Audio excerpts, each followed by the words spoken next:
Bah alors t'étais où? J'étais pas loin, je vous rassure. Ah, ça fait du bien de revenir là, ça fait du bien de me retrouver un petit peu dans mon setup.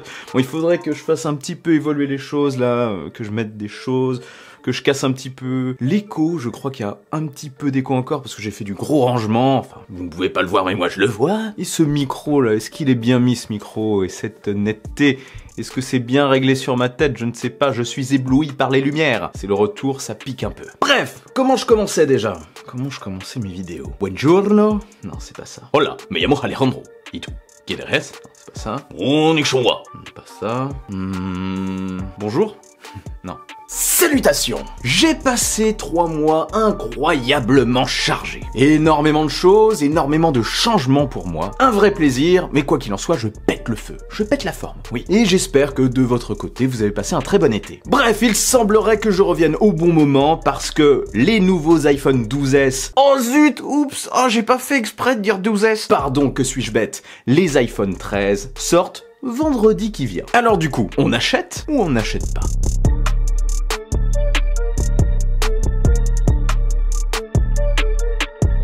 Moi oui déjà, j'ai commandé l'iPhone 13 Pro. Pourquoi l'iPhone 13 Pro? Parce que je suis sur le Max depuis l'iPhone 10S Max. J'ai eu l'iPhone 10S Max, avant j'avais le 10, le 11 Pro Max, puis le 12 Pro Max, que du grand modèle parce que j'aime bien les grands smartphones.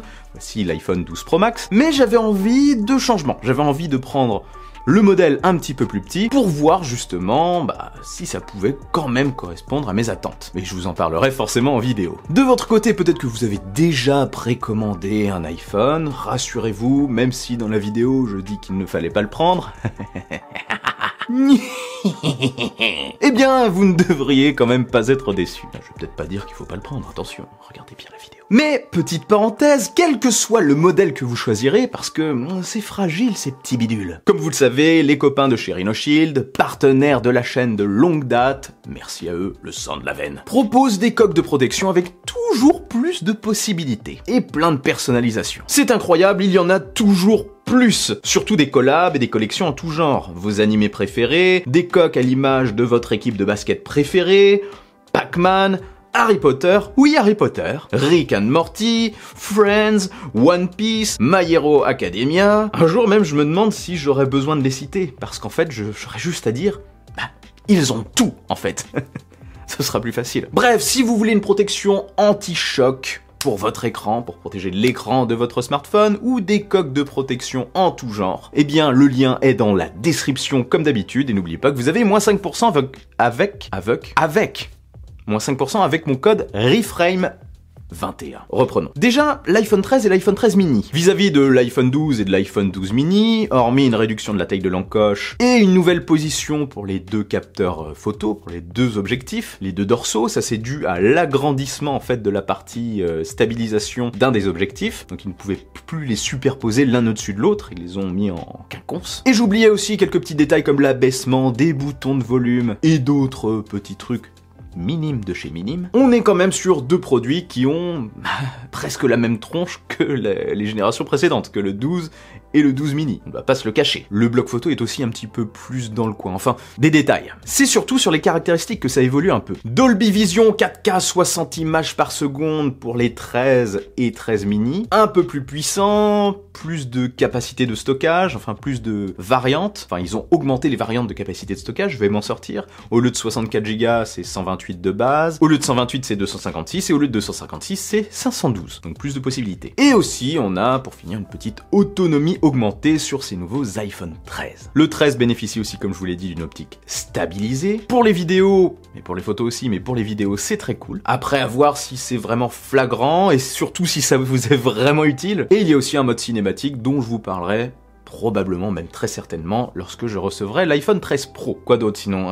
Prise en charge de la double eSIM, et voilà, de petits détails. Il doit y avoir d'autres détails que j'oublie à mon avis, mais ça n'affectera pas du tout mon avis dans la suite de cette vidéo. Parce que oui, l'iPhone 13, comme je le disais au début, est un iPhone 12S qui ne porte pas son nom, qui ne porte plus son nom. Le fameux cycle de 3 ans dont je vous parle depuis très longtemps sur la chaîne. Petit rappel, pour vous rafraîchir la mémoire, rappel express, iPhone 6, la base, iPhone 6S, la version un peu améliorée, iPhone 7, la version au design amélioré et avec des nouveautés photo-vidéo, on continue. iPhone 10, la base, iPhone 10S, la version améliorée, iPhone 11 Pro, la version design remaniée avec des nouveautés photos et vidéos. Vous avez l'impression que je me répète, mais j'ai pas parlé des mêmes produits. Et là, on repart sur un cycle iPhone 12, 13 et 14. Voilà. Normalement, sauf si Apple change les plans, mais jusqu'à présent, ça fonctionnait un peu comme ça. Bref, brouf, bruf, comme disent les Islandais, non, ils ne disent pas ça du tout. Est-ce que ça vaut le coup alors de passer sur l'iPhone 13? Si vous venez d'un iPhone 12, clairement,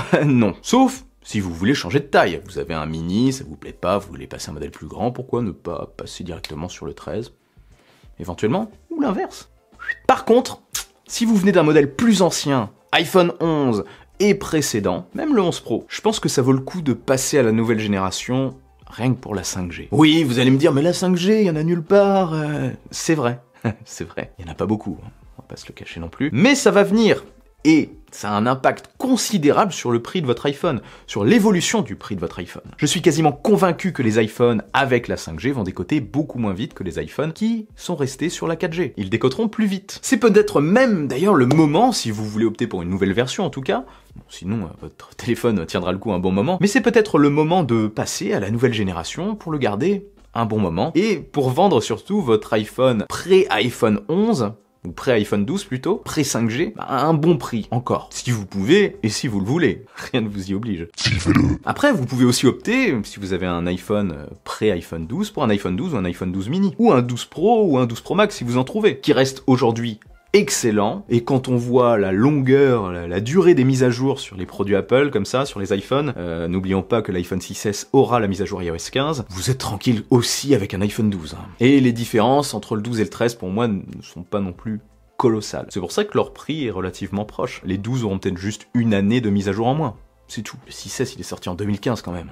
6 ans, quoi. Je pense que les plus intéressants aujourd'hui pour les iPhones, hein, si vous voulez un nouvel iPhone en tout cas, c'est de vous tourner vers les iPhone 12 mini, 12, 13, 13 mini et la gamme Pro. Vous garderez très longtemps ces smartphones. Et les 13 Pro alors ? Parlons-en. Là, c'est un petit peu différent. En général, ceux qui achètent des iPhone Pro d'expérience sont plutôt des personnes qui cherchent le meilleur modèle. On va dire des power users. Le dernier meilleur modèle même. L'année dernière, on a eu un truc au passage un petit peu bizarre. L'iPhone 12 Pro Max en avait un petit peu plus que l'iPhone 12 Pro en termes de photos et de vidéos. Bon, dans les faits, ça s'est pas hyper ressenti, mais il y avait de ça, sur le papier en tout cas. Le Max était donc supérieur à l'iPhone 12 Pro. C'était pas trop leur genre. Eh bien cette année, ce n'est plus le cas. L'iPhone 13 Pro et l'iPhone 13 Pro Max n'ont pour seule différence que la taille de leur écran et la taille de leur batterie du coup. Autonomie supérieure sur le Max. Sinon, ils partagent vraiment les mêmes caractéristiques. Du coup, de manière globale, entre le 12 Pro et le 13 Pro, l'évolution est faible. On est sur une gamme que je qualifie de gamme S, intermédiaire. Je ne vais pas repartir sur les caractéristiques en détail, vous pouvez aller voir le site, mais c'est un peu dans la même veine que la différence entre l'iPhone 12 et l'iPhone 13. Quoique, le passage au 120 Hz, ça peut être un argument d'achat. Pour switcher en tout cas du 12 Pro au 13 Pro, pour certains. Ce qui est sûr, c'est que les possesseurs de 12 Pro, le modèle de 6,1 pouces, seront plus attirés par l'iPhone 13 que les possesseurs de 12 Pro Max par l'iPhone 13 Pro Max, je pense. La différence esthétique, en plus, est quand même plus notable entre le 13 Pro et le 12 Pro. Le 13 Pro gagne un énorme bloc photo, et la réduction de l'encoche aussi, comme pour les autres. Donc, si vous avez déjà un 12 Pro ou un 12 Pro Max, même si vous êtes attiré par la nouvelle génération, je pense que ça vaut quand même le coup de sauter cette nouvelle génération et d'attendre la prochaine. Gamme S, je vous dis. Après, vous êtes peut-être des power users, le 120 Hz, la réduction de l'encoche, et les évolutions en photo et vidéo vous intéressent peut-être. Le macro, par exemple. Est-ce que des photos en macro, ça vous intéresse? Dites-moi ça en dessous. Macro, c'est très proche. Photos de fleurs, etc. De ce que vous voulez.